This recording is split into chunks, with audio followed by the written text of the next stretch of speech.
Bismillahirrahmanirrahim. Alhamdulillahillazi anzala ala abdihil kitab lam yaj'al lahu iwaja. Salli wa sallimu ala azan nabil karim Sayyidina Muhammadin wa ala alihi wa sahbihi ajma'in, amma ba'. Qala Rasulullah SAW, man hadara majlisal ilmi fi Ramadana kataballahu ta'ala lahu bi kulli khadamin ibadatu sana. Sadaqa Rasulullah SAW. Mati posisi sesuatu tentang kuasa surau, tuan-tuan imam, hadirin hadirat, muslim-muslimat yang dirahmati Allah Ta'ala sekalian. Saya mulakan mukadimah ucapan saya dengan menyebut sanan Nabi SAW yang diriwayatkan oleh Anas bin Malik radhiyallahu an, di mana baginda menyebut barang siapa yang hadir ke majlis ilmu di bulan Ramadan, nescaya menulis oleh Allah baginya setiap langkah dia berjalan ke majlis ilmu itu ganjaran pahalanya ibadat setahun. Man hadara majlisal ilmi fi Ramadan, siapa yang hadir ke majlis ilmu di bulan Ramadan. Majlis ilmu ni apa-apa majlis yang di dalamnya disebut ayat-ayat Quran, peringatan-peringatan para rasul dan para ulama, maka majlis itu kita sifatkan sebagai majlis ilmu, termasuklah tazkirah ini. Jadi Nabi kata siapa hadir ke majlis ilmu di bulan Ramadan, kataballahu ta'ala lahu, nescaya Allah tulis baginya di kulli khadamin, setiap langkah yang dia berjalan daripada rumah dia ke tempat majlis ilmu itu, ibadatu sanah, ganjaran pahala ibadat setahun. Maksud ibadat setahun, sepanjang tahun kita berpuasa, sepanjang tahun kita mendirikan malam, baru menyamai selangkah ke majlis ilmu di bulan Ramadan. Mudah-mudahan tuan-tuan sepanjang Ramadan tuan-tuan hadir dalam majlis tazkirah, mudah-mudahan makna kata mencapai apa disebut oleh Nabi sallallahu alaihi wasallam itu, insya-Allah termasuk pada malam ni. Tuan-tuan sekalian, kita berada satu suasana hari ini, malam ni suasana yang cukup penting, 27 Ramadan. Jadi tuan-tuan sekalian, pertamanya iaitu ulama menyebut malam itu Qadar, malam 10 yang terakhir, salah satu pada malam 10 yang terakhir. Dan Nabi SAW pada 10 yang terakhir mempertingkatkan ibadat, i'tikaf ke masjid. Kemudian apabila baginda hampir wafat, ditambah lagi 10 lagi, 20 malam yang terakhir. Kemudian tuan-tuan sekalian, malam ni malam 27, malam kasal, malam janggal. Jadi tuan-tuan sekalian, mengikut para ulama, biasanya Lailatul Qadar ini jatuh pada malam kasal, malam janggal, 21, 23, 25, 27, 29. Kemudian dalam kitab-kitab disebut lagi tuan-tuan, antara ulama-ulama yang menyatakan bahawasanya malam Lailatul Qadar itu, seperti disebut Ibn Taymiyah dan juga Ibn Arabi, menyebut bahawasanya Lailatul Qadar ni biasanya malam janggal, malam Jumaat. Malam yang ganjil, malam tu malam Jumaat. Malam ni malam ganjil 27, dan malam ni pula malam Jumaat, malam yang terakhir. Baik itu saya harap diri saya tuan-tuan jangan lepas peluang pada malam ini. Kita hidupkan malam dengan berbagai-bagai ibadat, baca Quran, istighfar, minta ampun. Yanzilullah azza wa jalla kulla lailatin ila sama'id dunya hatta yabqa sulusul lail akhir fa yaqulu ma yad'uni fastajiba lahu wa man yastaghfiruni fastaghfir lahu wa man yas'aluni fa'utiyahu wa man yastaghfiruni fastaghfir lahu. Allah Ta'ala turun ke langit dunia ini.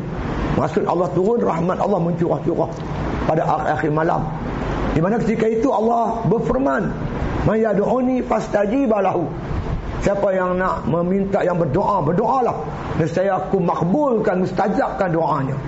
Wa man yas'aluni fa'utiyahu, siapa nak minta aku nak bagi. Wa man yastaghfiruni fastaghfir lahu, siapa nak minta ampun, mintalah keampunan, nescaya akan aku ampun dosanya. Ini peluang terbuka tuan-tuan sekalian. Mudah-mudahan kita bertemu dengan Lailatul Qadri khairun min alfi syahr, malam yang disebut yang lebih baik daripada 1000 bulan.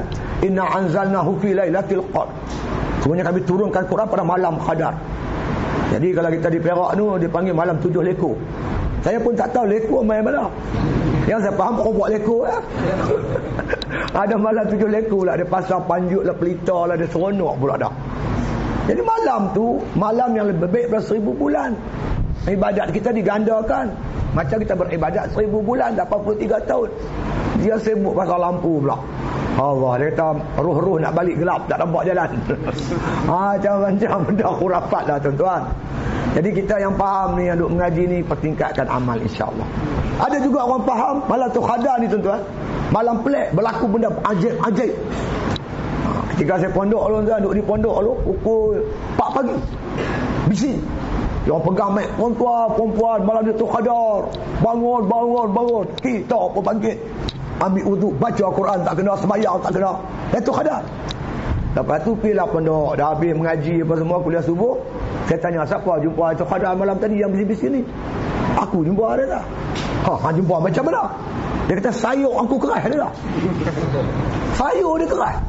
Dia bawa saya pergi pondok dia, bawa main periuk, keras sungguh. Saya kata biar betul, dia masak sawi. Dia kata ayak tu mendidih. Bila mendidih, dia ambil sawi tu, dia ambil tahun.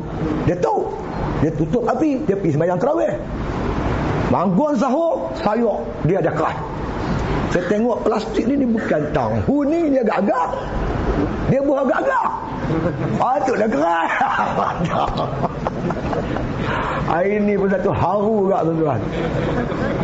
Jadi kita ni bukan nak cari benda pelik-pelik tu, kita nak buat ibadat lah insya-Allah.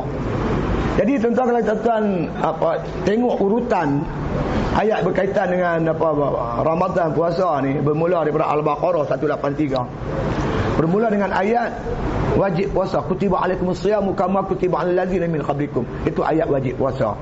Kemudian ayat berkaitan nuzul Quran, syahrul Ramadan allazi unzila fil Quran. Kemudian ayat berkaitan keharusan meninggalkan puasa, apa kerana kita musafir ataupun kita sakit. Apa man kana maridan aw ala safarin fa iddatun min ayyamin ukhra. Kemudian tuan-tuan, ayat berkaitan mereka yang berhempas pulas, bertungkus lumus beribadat sepanjang Ramadan ini. Maka Allah kata, wa iza sa'alaka ibadi anni fa inni qarib ujibu da'watad da'i idza da'ani falyastajibu li wal yu'minu bi la'allahum yarshudun. Dan sekiranya Muhammad, hamba aku bertanya pada kamu tentang diriku, kamu jawab fa inni qarib, aku hampir dengan mereka.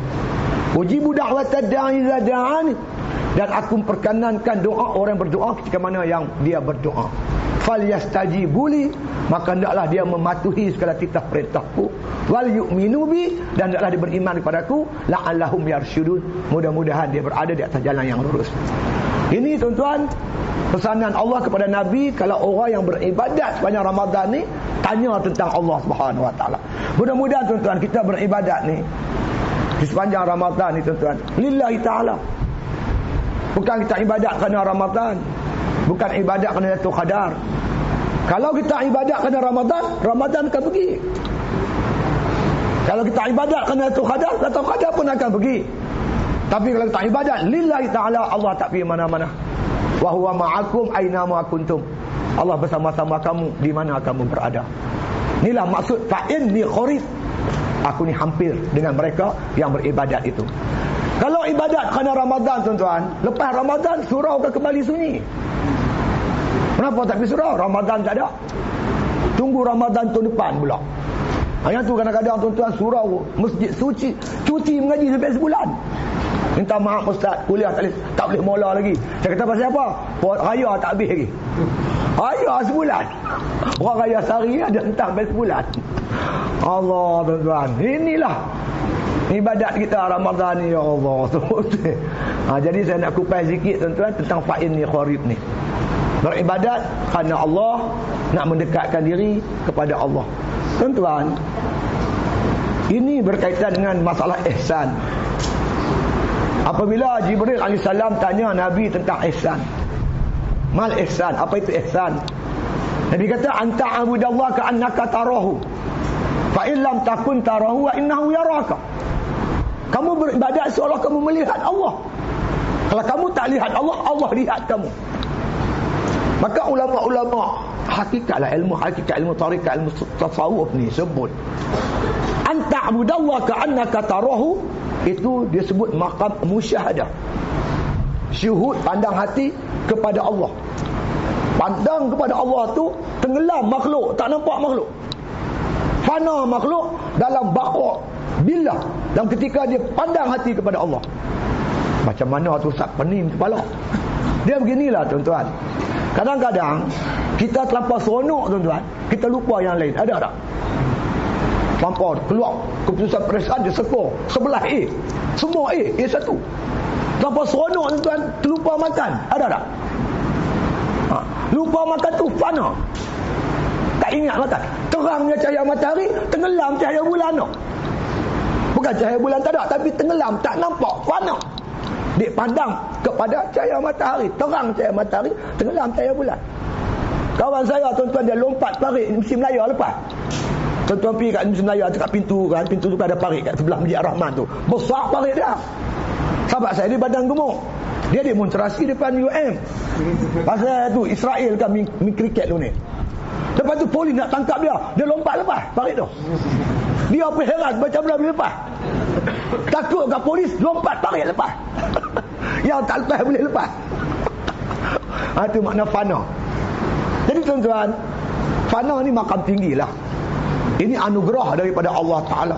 Hati pandang pada Allah sampai lupa yang lain. Dia pandang tuan-tuan, kita bangun tengah malam, kita sembahyang tahajud, kita sembahyang, kita pandang ni yang kita boleh buat ibadat ni anugerah Allah, pemberian Allah. Kita ni tak ada haula, tak ada quwata, kita tak ada daya, tak ada upaya, bergerak dengan izin Allah. La tataharraku zarratun illa biiznillah. Takkan bergerak sesuatu melainkan dengan izin Allah. Dia pandang dengan mata hatinya, yang dia boleh angkat tangan ni izin Allah. Dia boleh sebut tuan-tuan Allahu Akbar, mulut dia bergerak kalimah Allahu Akbar dengan izin Allah. Dia boleh lintas di hati khasat ta'rat ta'yid dengan izin Allah. Dia pandang dia ibarat kapas yang duduk dia di udara, tak ada kekuatan apa, ke mana angin tiup, ke situlah dia pergi. Bila dia nampak dengan mata hati tuan-tuan anugerah Allah, pemberian Allah, dia karam dalam ma'rifatullah hingga lupa diri dia. Ini berlaku pada Sayyidina Ali karamallahu wajah.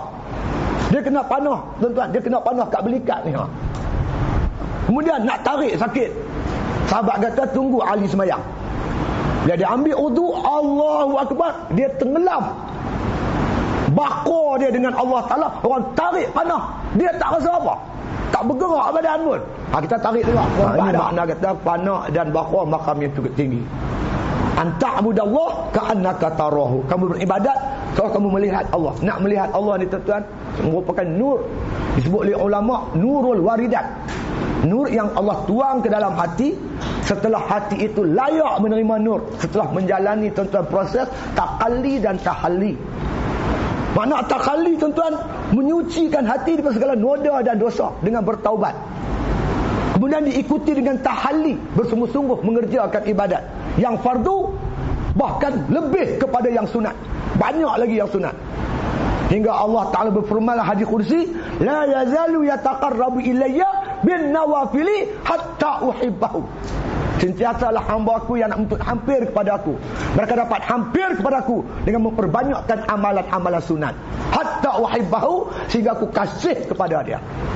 Dengan amalan sunat yang berganda-ganda, setelah melalui proses penyucian hati, ketika itu layaklah tuan-tuan sekalian hati itu sebagai wadah, sebagai bekas tempat Allah menuangkan nur makrifat, cahaya makrifah, mengenal Allah dengan kenal yang yakin.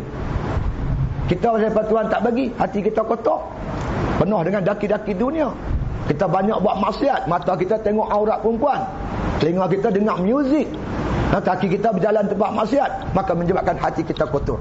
Bila hati kotor tuan-tuan, tak layak menerima nur daripada Allah Subhanahu Wa Taala. Itu sebab sembahyang kita tak khusyuk, bacaan Quran kita tak lazat, munajat kita tak dapat tumpu betul-betul fokus pada Allah Taala. Tuhan nak tuang bukan Tuhan tak mau tuang, tapi hati kita kotor. Ni cawan lah tuan-tuan. Tuan-tuan kalau nak tuang minuman dalam cawan ni, dah tentu tuan-tuan tengok dulu cawan ni. Kalau cawan ni berabuk, tuan-tuan nak tuang lah minuman. Tuan-tuan nak bubuh nasi dalam pinggan, tuan-tuan pastikan pinggan tu bersih. Kalau pinggan kotor ada tik kucing, tuan-tuan nak bubuh nasi dalam tu, tentu kita takkan bubuh. Kenapa? Pinggan kotor, cawan kotor. Kalau hati kotor, hati ni tak layak menerima nur daripada Allah Ta'ala. Sebab itulah tuan-tuan, bila nur tak masuk, hati kita gelap. Gelap macam kereta lampu tak terang. Kalau lampu terang macam lebuh raya 150 km. Dia tekan, lari laju. Pasal apa? Lampu terang. Kalau lampu malam, pakai waktu segala lama. Jalannya slow. As-salatu khairum minan naum. Slow. Mangkit tidak balik. Allah wawai lagi, baru azan, khamat dah lagi. Slow lagi. Lagi orang khamat, Allahu Akbar. Tu baru khamat.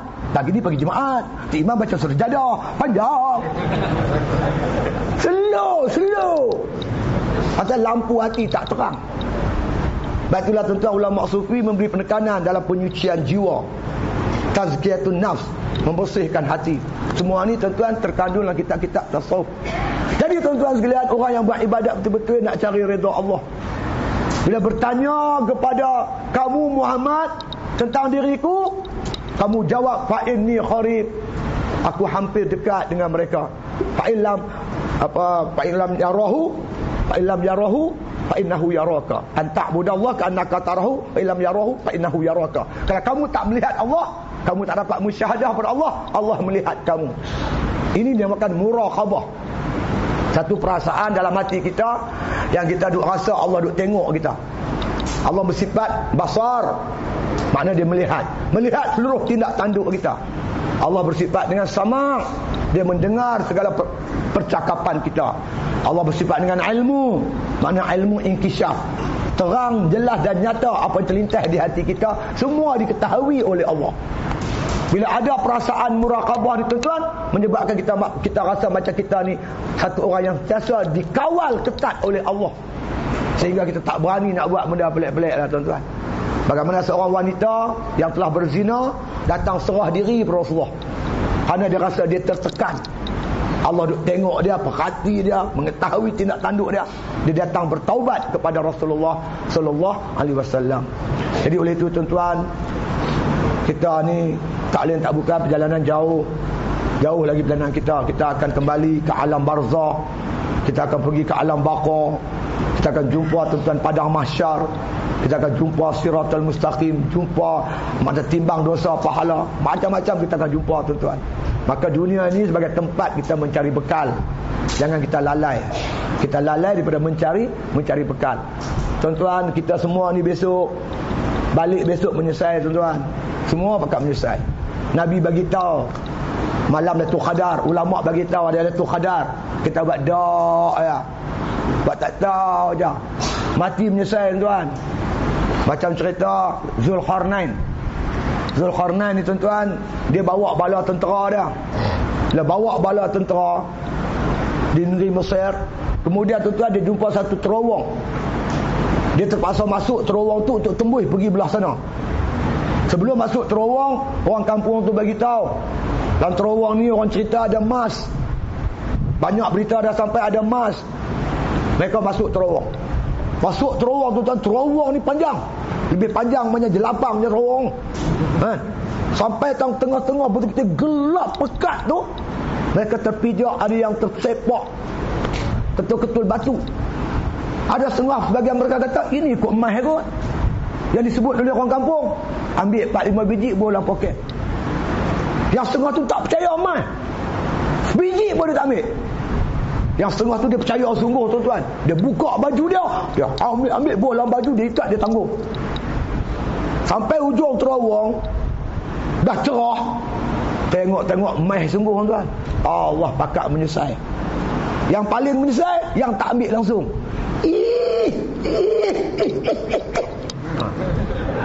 Awaklah, aku malam tu Qadar aku tak peduli, tak tahu. Orang cerita berbuih mulut. Dia buat dak. Menyesal. Mereka jumpa Zulkarnain, minta masuk balik. Zulkarnain kata tak boleh, dah keluar tak boleh masuk. Kita pun akan minta kepada Allah, Rabbana absarna wa sami'na farji'na na'mal salihan inna muqinun. Hantar ke balik dunia ya Allah, kami nak amal soleh. Mana ada dunia dah kiamat. Sekarang tuan-tuan nak rebut sekarang. Yang kedua menyesal, ambil 4-5 biji. Hei, silap aku. Orang tazkirah aku lari. Silap. Aduh. Orang buat 20, aku dah 8 cabut dah. Hai, rugi dah. Rugi, tuan-tuan menyesal. Yang ambil banyak pun menyesal. Kalau aku tahu, aku bukan kata sakat baju, kain pun kolonel. Buka kain-kain tu dia tarik. Menyesal kita tuan-tuan. Jangan menyesal. Malam ni tuan-tuan pulun betul-betul. Buat ibadat sungguh-sungguh. InsyaAllah tak apa malam lagi. Kan? Dia dah cerita dia. Jadi bila kita sungguh-sungguh buat ibadat ni saja tuan-tuan, jalan yang membawa kita kepada mendekatkan diri dengan Allah. La yazalu yataqarrabu ilayya bin nawafili. Sentiasa hamba aku yang nak menuntut hampir kepada aku, bertaqarrub denganku. Mereka hampir kepada aku dengan memperbanyakkan amalan-amalan sunat. Hatta uhibbahu, sehingga aku mengasihi mereka. Maka amalan sunat inilah tuan-tuan yang membawa kita Tuhan sayang, Tuhan kasih. Apa tanda Tuhan sayang kat kita? Kata tok guru saya, Allah rahmat Tok Haji Id, dia kata tanda Tuhan sayang kat kita, dia campak dalam hati kita kasih kepada ibadat. Bila tuan-tuan rasa sayang kat surau, sayang kat masjid, sayang pada majlis ilmu, kasih nak baca Quran, sayang setiap apa, nak mangkit sembahyang tahajud. Kalau ada perasaan ni, itu alamat Tuhan dah sayang kat kita. Kalau Tuhan benci kita, kita tak rasa kasih sikit pun kepada ibadat ni. Buat tak tahu lah, kita sayang benda lain. Mangkit juga tengah malam, bukan mangkit tahajud, mangkit tengok bola. Lepas tu Brazil kalah, pensan pun ada. Nasib baik tak mati. Kalau mati syahid terus. Aduh, seorang ustaz didapati meninggal dunia kerana terkejut Brazil kalah. Sudah. Ustaz pun bola juga, mampu. Jadi tuan-tuan, Allah Ta'ala sebut lagi, bila kita dah dekat dengan Allah, uji budak wa tada'i iza da'ani. Aku memperkenankan doa orang berdoa ketika mana berdoa. Doalah tuan-tuan. Allah ampunkan dosa kita. Doa untuk diri kita, isteri kita, keluarga kita, anak-anak kita, terutama ibu bapa kita yang telah mati tuan-tuan. Mereka ni ibarat orang yang lemah di lautan. Sekapal-kapal lah minta tolong anak-anak di darat. Kita lah anak-anak yang hidup ni buat ibadat, doa untuk ibu bapa kita, untuk kita sampaikan. InsyaAllah doa anak pada mak bapak ni sampailah tuan-tuan. Mereka ibarat orang yang lemah, terkapal-kapal tolong, minta tolong kita. Dan kadang-kadang kita bermimpi berjumpa mak bapak kita tuan-tuan. Itu alamat mereka minta pertolongan kita. Tuan-tuan bersedekah niat untuk ibu bapa. Tuan-tuan baca apa? Jangan lupa untuk ibu dan bapa kita. Kenangkan balik jasa mereka kepada kita tuan-tuan, memelihara kita bersusah payah ketika kita mana kita kecil dulu. Doa juga tuan-tuan untuk perjuangan umat Islam. Minta Allah satukan balik umat Islam, kembali balik kepada Al-Quran. Tak usah cari jalan lain, formula lain untuk mendapat kekuatan. Mesti kembali kepada Islam. Kembalikan balik khilafah Islamnya di atas muka bumi Allah. Saya tak tahulah di sini, tapi saya tuan-tuan ketika kecil-kecil duduk di kampung, bila sembahyang sunat tarawih 20 rakaat, Tok Bilal akan sebut nama khalifah Rasulullah. Al-Khalifatul Ula ba'da Rasulillah sallallahu alaihi wasallam Amirul Mukminin Abu Bakar Siddiq radhiyallahu an. Kita pun radhiyallahu an. Sebut Abu Bakar, Umar, Osman, Ali. Untuk apa? Tazkirah lah tu, yo. Tapi tazkirah bahasa Arab. Tok Bilal pun tak faham, kita pun tak faham. Tok Bilal tu dia bagi tazkirah, nak ingatkan kita pernah ada khalifah. Khalifah ni khalif, pengganti Rasulullah untuk jaga umat Islam. Ketika kita ada khalifah, orang kafir ni jangan kata nak bunuh umat Islam, jentik pun tak berani. Tuan-tuan buka sejarah khilafah. Pernahkah zaman Turki Osmaniyah, zaman Khulafah Rashidin, Bani Umayyah, Bani Abbasiyah, orang kafir berani cincang bunuh umat Islam? Ada tak? Dia pun tak berani. Sebab ada yang jaga umat Islam. Bila kita Islam Turki Osmaniyah tumbang 1924, macam kita lihat hari ni, Yahudi berpesta bunuh umat Islam tuan-tuan 2 minggu lebih depan mata kita. Di hadapan 2 bilion umat Islam, dia sembelih umat Islam, dia bunuh, dia tembak suka hati. Apa tindakan kita? Kita cuma jadi penonton. Terkial-kiallah orang Palestin lawan Yahudi laknatullah. Sedangkan kita tak mampu hantar bala tentera untuk membantu. Hantar bantuan duit ringgit boleh, nak tak bala tentera tak boleh. Cuba Indonesia hantar 100,000. Malaysia banyak askar duk kawat, dia tak tembak apa pun. Lama dah, hantar bang pergi 10,000. Mesir hantar, semua hantar. Tak pergi tembak, ludah, pul, mampu Yahudi. Tapi dah tengok nasib baiklah tak kena kat aku. Nyaris kena kat mereka. Nasib baik nyaris mujuk lagi. Tak ada. Lepas tu ada orang Islam nak kuat Arab yang kuat dengan sosial kapitalis. Kita kena kembali kepada Al-Quran. Man kana yuridul izzah falillah izzatu jami'ah. Kalau kamu nak kemuliaan, mesti ambil kemuliaan daripada Allah, yang kitab suci Al-Quran Karim. Apa ada pada Arab sebelum datang Islam? Sebelum turun Quran, apa yang ada pada Arab? Utara Arab, Mesir, Jordan, Syria, apalah Lebanon, yang dulu sebut semua sebagai Syam, dikuasai oleh Rom. Arab Iraq, Parsi kuasai. Arab Yaman Selatan, ini Habsyah kuasai. Mana ada Arab? Allah nak tunjukkan betapa lemah Arab sebelum datang Islam. Abrahah datang bawa gajah nak runtuh Baitullah. Arab lari, tuan-tuan. Langsung tak lawan. Kita ke metod orang Melayu pun, Portugis datang Melaka, lawan. British datang ke Perak, lawan, bunuh Bush. British datang ke Pahang, mak kilau, lawan. Menang kalah serta lain, lawan, tetap lawan. Ini Arab calik bot. Ya Allah, tuanku kata Abdul Muttalib, Baitullah rumah hang jagalah, kami tak upaya, punya lemah. Tiba-tiba Arab tu bertukar jadi kuat, boleh menumbangkan Rom dan Parsi selepas Quran diturunkan, dan mereka hayati Quran sepenuhnya. Artinya mereka menang, mereka kuat dengan Quran. Sebab itu kita nak kembali jadi umat yang kuat, mesti kembali pada Quran. Baca Quran, hayati Quran, kanunkan Quran, jadikan Quran perlembagaan, insya-Allah. Tarjun najata walam tasluk masalikaha inna safinata la tajri 'alal yabas. Mencari kekuatan tak ikut cara, sampan tak belayar atas tanah yang kering. Kita nak kuat tapi tak mau pakai Quran. Kita ibarat orang berangan-angan, sampan belayar, sedangkan sampan duduk atas darat. Awaklah sampan ni tak belayar. Nak belayar macam mana duduk atas darat? Kena tolak pergi ke laut, tolak ke sungai, baru dia belayar. Kan? Sebab Quran ni mukjizat, tuan-tuan. Mukjizat yang kekal sampai kiamat. Mukjizat lain semua habis. Mukjizat ni perkara mencari adat, perkara pelik. Ya Allah anugerah para rasul untuk mengalahkan musuh. Tongkat Nabi Musa kalahkan Firaun. Quran kalahkan Rom, kalahkan Parsi. Quran tu masih ada pada kita hari ni. Dan saya optimis. Bila tengok anak-anak muda pergi tazkirah kata tempat, kebanyakan imam-imam ni anak-anak muda yang menghafal Quran. Sebab tu saya melihat masa depan Islam cemerlang, insya-Allah. Tuan-tuan pun kalau anak dah ramai, bagilah hafal Quran seorang. Anak sulung engineer, anak nombor 2 arkitek, anak ketiga doktor cucuk sendiri. Anak nombor 4 bagilah hafal Quran, masya-Allah. Kan? Nabi kata pada malam Mi'raj, aku mendengar Allah Ta'ala berfirman, ya Muhammad, hamilul Quran la yu'azzabun wa la yuhasabun yaumal qiyamah. Wahai Muhammad, orang hafal Quran dia tak akan diazab, tak akan dihisab pada hari kiamat. Ya Muhammad, hamlatul Quran iza mata tabki alas samawati wal ardi wal malaikati. Wahai Muhammad, orang hafal Quran ni bila dia mati, menangis langitku, menangis isi bumiku, menangis seluruh para malaikatku, kerana kesedih kepada orang yang menghafal Quran meninggal dunia. Akhir sekali tuan-tuan, saya nak sebut ayat yang terakhir bab puasa ni. Allah berfirman, dah habis cerita itu ini semua sah lera. Tahu sah lera?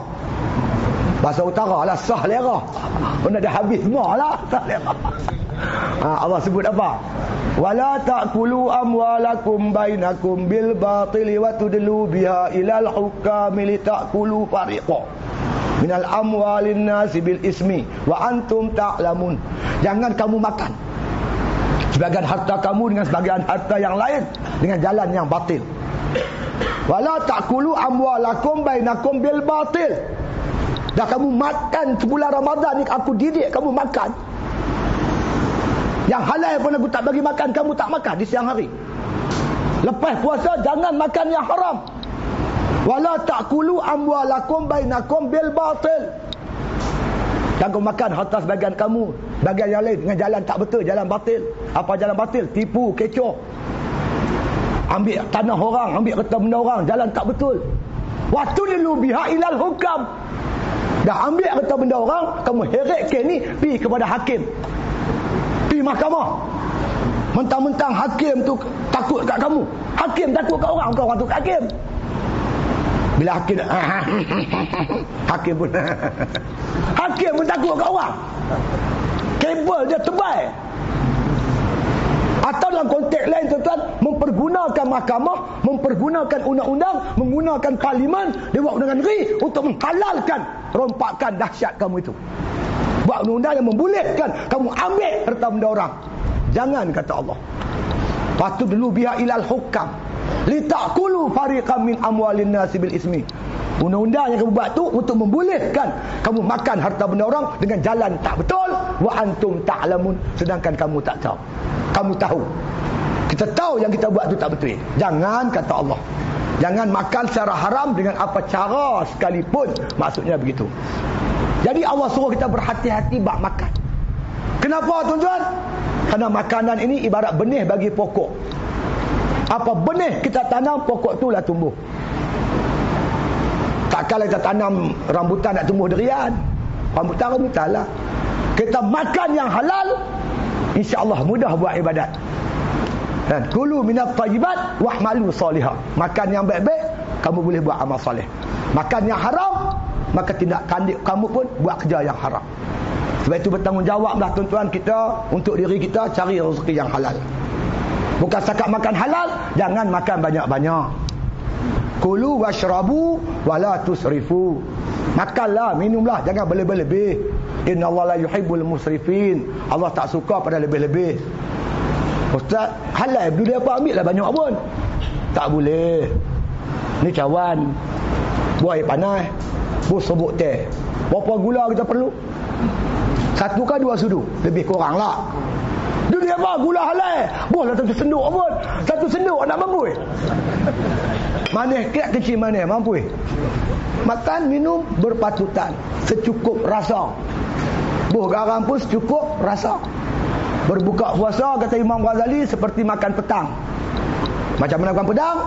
Cucuk pisang 3 ketui, cucuk ubi 2 ketui, cucuk badak seketui. Lepas tu ayat asyawan. Cukup. Ini makan sungguh. Kamu tak ada kekuatan untuk buat ibadat. La tumitul qalba bikasrati ta'am wasyarab. Jangan kamu matikan hati kamu dengan banyak makan dan banyak minum. Fa innal qalba kazar'i. Sesungguhnya hati laksana tumbuh-tumbuhan. Yamutu idza kasura alaihal ma. Matilah tumbuh-tumbuhan tu bila banyak sangat atasnya air. Jadi pokok sawit pun tenggelam pada seminggu tuan, pokok sawit pun mampu. Kita pun makan terlampau banyak, mati hati. Makan tak hati. Makan lepas makan, makan lepas makan, makan lepas makan. Lepas tu berak, makan berak makan. Janganlah macam tu tuan-tuan. Makan untuk buat ibadat, insya-Allah mudah-mudahan. Jadi yang jadi masalah malam ni saya nak sentuh ialah kebanyakan makanan kita diproses oleh orang bukan Islam. Lepas tu berhati-hatilah tuan-tuan. Makanan-makanan yang dibuat oleh orang bukan Islam ni, nak sentuh masa tak cukup, cuma nak sentuh satu ya. Tuan-tuan suka makan telur masin kan? Hai, bulan puasa tak ada telur masin yuk, tak selera bersahur. Tuan-tuan biasa tak melawat orang buat telur masin? Saya tengok tuan-tuan dekat dengan sekolah saya tu, Pantai Remis, atas bukit tu ada kelang telur masin milik orang bukan Islam, Cina. Telur masin dibuat pada telur itik lah tuan-tuan. Telur itik ni Allah, taik banyak tuan. Saya beli itik, tuan-tuan tak kira, tuan-tuan pergi kedai, tuan-tuan beli telur itik, tengok taik penuh. Taik telur itik, taik dia cukup banyak. Lepas dia bertelur, dia sembok dengan cirit dia, begitu. Allah muai taik dia. Betul tuan. Macam mana dia proses buat telur masin? Dia mesin tanah merah, dia gawe dengan garam. Kemudian dia bagi lendir-lendir sikit, bubuk air sikit. Kemudian dia ambil telur masin yang bertaik tu, dia balut sekali. Jadi taik itik dengan garam dia bersekali, bersebati. Kemudian dia balut pula dengan, dia golek di atas sekam padi yang dah dibakar. Jadi hitam kan. Jadi garam masin ni dah bertaik. Nama taik tu taik itik. Lepas tu masin dia masuk. Tarik dia aku tak tahulah. Aku tak tahu nak cakap lah. Yang tu yang kita nak makan syok sangat tu. Jadi tuan-tuan kata ustaz bawa telur masin duk kempen telur masin pula. Sebab tu saya buat. Untung kau buat duit pun. Kita buat telur masin sikit-sikit untung. Tapi masalah dia tak tergamuk rasanya. Lama sangat orang Islam. Sebab tu malam ni saya nak ajak tuan-tuan cara buat telur masin. Tuan-tuan buat sendiri pun boleh. Kan payah tera mana. Ada tazkirah buat telur masin? Tuan-tuan beli telur itik boleh, telur ayam pun boleh. Mana-mana pun boleh. Tapi kalau telur ayam seminggu dah cukup dah boleh masin. Telur itik makan masa lebih kurang 2 minggu. Tuan-tuan basuh. Basuh bagi elok, basuh. Maksud basuh di sini mengikut mazhab kita Syafi'i, mengalirkan air, menghilangkan warna, rasa dan bau. Ambil span tu tuan-tuan bagi basah, buang-buang semua. Bila dah ni buka paip bagi air mengalir. Ataupun tuan-tuan buh dalam satu bekas yang ada lubang-lubang, orang panggil penapis ya. Main-main sikit bagi air tu mengalir. Tuan-tuan sejat bagi dikering. Di sini tuan-tuan jerang air garam. Ambil garam, tuan-tuan jerang bagi mendidih. Air campur garam bagi mendidih. Bila dia sejuk baru ambil telur ni buh dalam garam tu. Jangan tengah panas. Tengah panas dia bukan jadi telur garam, telur masin, jadi telur rebus. Dia panas mendidih rebus jadi telur rebus lah. Tunggu sejuk. Jadi bila dah sejuk, tuan-tuan ambil telur tu, tuan-tuan masukkan dalam air garam tadi. Kalau telur tu tenggelam, terus tenggelam, itu artinya garam kurang. Faham tak? Kalau tuan-tuan tahu telur boy dia timbul, tu dia punya tinggi, itu garam lebih. Itu cara makna garam lebih. Habis ustaz dah buat macam mana kalau tenggelam? Tenggelam macam ni. Jerang garam lain. Bagi garam lebih, air kurang pula. Bila pekat tu, bila sejuk, tuan-tuan ambil air garam tadi, tuang. Bila tuan-tuan tuang, telurnya kan naik. Naik gitu. Apabila permukaan kulit telur yang belah atas dengan permukaan air sama. Tu cantik tu. Okey dah tu. Clear elok. Cantik dah. Tuan-tuan simpanlah. Kalau telur itik 2 minggu insya-Allah boleh makan. Kalau mau kurang sikit masin 10 hari ke 11 hari okey dah. Kan. Kalau telur tu timbul tinggi juga min. Itu garam lebih. Bila garam lebih dia macam mana? Tuan-tuan masak air panas. Masak bagi mendidih, tunggu sejuk. Tuan-tuan tuang dalam adunan yang tadi ni. Telur ni akan turun. Bila permukaan telur sama permukaan air, insya-Allah sesuai. Lepas tu tuan-tuan kira lah sendiri. Tak payah saya kira pula, hampa kira lah. Berapa kilo garam, berapa liter air, tu sendiri pandai lah. Ya tak? Tuan-tuan boleh hebahkan formula ni, apa nama resipi ni, masuk Facebook apa semua tak apa. Tak payah kena pengkerah. Tapi kalau tuan-tuan rasa payah sangat nak buat, tuan-tuan beli telur masin saya tu. Yang ni budak-budak pondok saya buat. Di bawah pemberas saya berpengalaman buat telur masin belaitin, pengalaman lama lah dekat 7-10 tahun macam tu lah lebih kurang. Jadi kalau tuan-tuan berhajat silalah. Kalau tuan-tuan beli telur masin tu, tuan-tuan balik dan bersahur, tuan-tuan rebus biji, tuan-tuan rasa dah cukup masin dia, okey, clear, cantik, elok, tuan-tuan buang air dia, tuan-tuan simpankan telur ni dalam peti ais. Jangan tang freezer tu yang belah bawah tu lah. Bila tuan-tuan nak makan, tu ambil rebus, bila-bila pun tak apa, dia tahan lama. Kalau tuan-tuan simpan dalam peti air. Tapi kalau tuan-tuan rasa tak cukup masin, simpan lagi. Jangan buang air dia, simpan sehari 2 lagi. InsyaAllah mencukupi. Tapi yang saya bawa tu rasa-rasa cukup memadai dah, insyaAllah. Itu cerita. Yang lain tu banyak lagi lah. Tapi masa kita terhad, saya ucapkan kepada tuan-tuan dengan saya, marilah kita sama-sama ambil peluang malam ni dan juga sampai habis Ramadan ni. Tuan-tuan, para sahabat menangis tuan-tuan, Ramadan nak pergi. Kita di Malaysia ni seronok pula. Buka radio, TV, lagu, raya dah main dah. Macam hambat Ramadan tu. Woi Ramadan, pergilah cepat, kami nak raya ni. Macam tu lah lebih kurang. Tak sabar-sabar nak raya. Raya ada lagi, lagu raya main dah. Semua sabarlah sikit, ni nak buat ibadat ni. Kita tunjuk macam nak halau Ramadan pergi tu. Inilah yang saya berasa sedih. Orang para sahabat bila Ramadan nak habis pakat menangis. Kita Ramadan nak pergi pakat seronok pula. Dum lagu macam-macam duk ada. Jangan tuan-tuan izinkan artis mewarnai hari raya tuan-tuan. Walitukabbirullaha ala ma hadakum wa la'allakum tashkurun. Hendaklah kamu membesarkan hari raya kamu dengan membesar bertakbir dengan membesarkan Allah. Zayyinu a'yadakum bitakbir. Kamu hiasi hari raya kamu dengan bertakbir. Bertakbir ni membesarkan Allah, bertahmid, bertahlil. Tidak kita melakukan benda-benda yang makna kata yang jatuh terhaka kepada Allah Subhanahu wa taala. Sebelum saya berunduk, maklumat, saya dah lama buka tahfiz, tapi dalam tahun lepas saya mula buka kelas pengajian pondok, baca balik kitab-kitab lama. Alhamdulillah kelas berjalan setiap hari. Cuma kita cuti raya, cuti 2 minggu. Lepas tu hari-hari kelas berjalan. Pengajian ni kita bagi secara percuma. Pengajian percuma, penginapan pun percuma. Alhamdulillah dengan izin Allah, bulan Rejab baru ni, Rejab, Sya'ban, Ramadan, 3 bulan kita bagi makan percuma kepada penduduk-penduduk keluarga pondok kita. Jadi kalau tuan-tuan ada sesiapa yang ingin memondok, bukan pondok derian, pondok mengaji lah. Kita persilakan. Tak kira tua muda, tak kira bata-bata umur, insya-Allah. Tujuannya tak lain tak bukan mendidik anak masa kita, bangsa kita dengan ilmu fardu ain, ilmu usuluddin, fiqh, tasawuf dan sebagainya, dan kita mengajak sama-sama beribadat sebagai bekalan untuk kembali kepada Allah. Perkampungan saya tu di Batu Hampa dekat Beruas. Jadi yang berminat boleh hubungi saya, insya-Allah. Alamat dekat barang-barang jualan saya ada alamat saya, nombor telefon, insya-Allah. Terima kasih kepada semua pihak. Wallahu alam, wabillahi taufiq. Wassalamualaikum warahmatullahi taala wabarakatuh. Bismillahirrahmanirrahim. Alhamdulillah rabbil alamin. Salatu wassalamu ala asyrafil anbiya'i wal mursalin wa ala alihi wa sahbihi ajma'in. Allahumma rabbana taqabbal minna salatana wa siyamana wa qiyamana wa ruku'ana wa sujudana wa tadarru'ana wa ta'abbudana wa tammim taqsirana ya Allah ya arhamar rahimin. Da'wahum fiha subhanakallahumma wa tahiyyatuhum fiha salam wa akhiru da'wana anil hamdulillahi alamin. Takbir. Allah.